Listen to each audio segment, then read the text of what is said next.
Assalamu alaikum. Truth and nothing else. Truth is our mission. Truth is our end.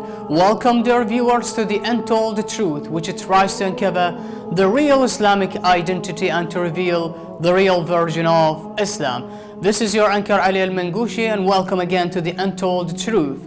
In this episode, we will talk about Islam and humility. Greatness belongs to Allah alone. He is the controller of all of the affairs of every single thing He created. He commands, prohibits, created and provides, gives and takes. He raises and lowers people's status, alterns night and day, causes nation to rise and fall, so that one nation might be vanished and another emerge. Humility makes a believer accept and believe in the greatness of Allah and makes him turn to Him sincerely by submitting His commands and taking care of His right and also His servant's right. When Allah raises him in worldly status, the characteristic of humility protects a believer from a single praise, pride, or feeling of superiority over others. It makes him an individual whose only concern is the pleasure of Allah and not the approval or recognition of those around him. A man who yields to a negative quality of arrogance thinks of himself as a person more important and higher than anybody else. He tries in his speech, deeds, and attitudes to degrade other people. The moral trait control the arrogance and humility, which is virtue in the spirit of a man. Allah the Most Highly said,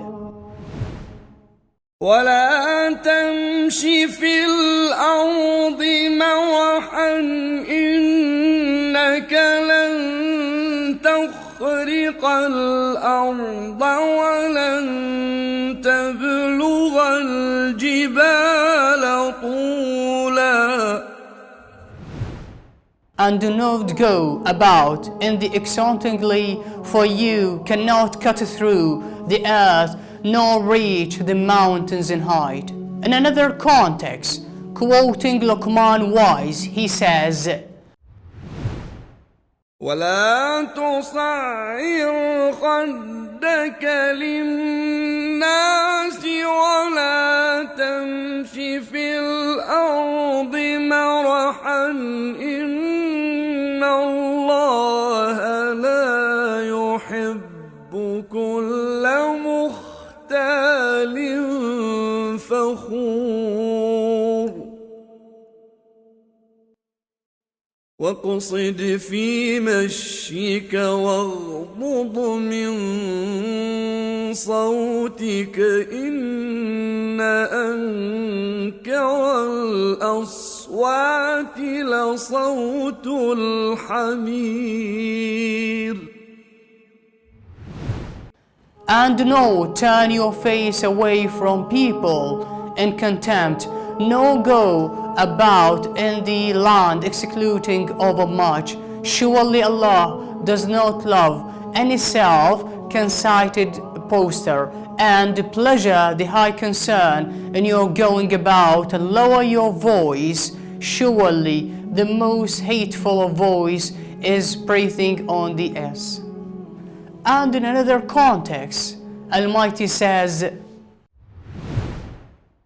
لا جرم أن الله يعلم ما يسرون وما يعلنون إنه لا يحب المستكبرين. Assuredly Allah knows what they conceal and what they declare. Indeed, He does not like the arrogance.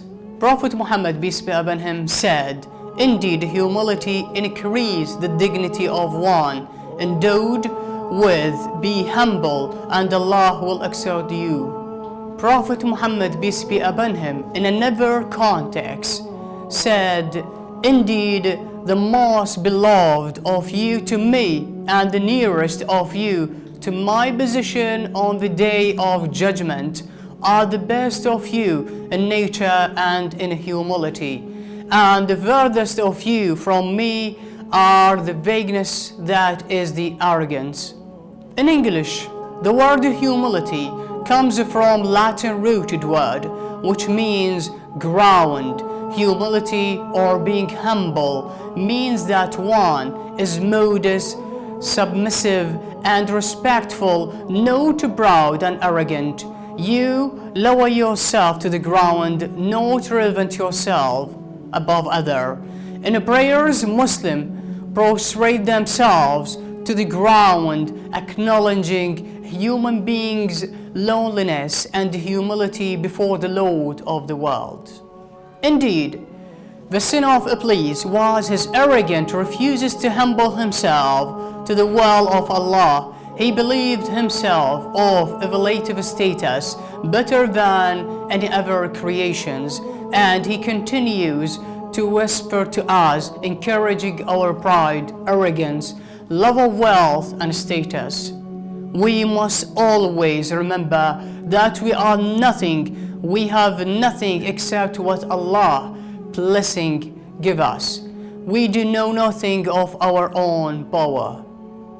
Therefore, Islam is sure that the most important characteristics of every Muslim is to humble on every religion, but also to apply this feature in everyday life. Hoping to see you in another renewed talk to reveal another fact about Islam. Dear viewers, this is your Uncle Ali Mangushi. Wassalamu alaikum wa rahmatullahi wa barakatuh.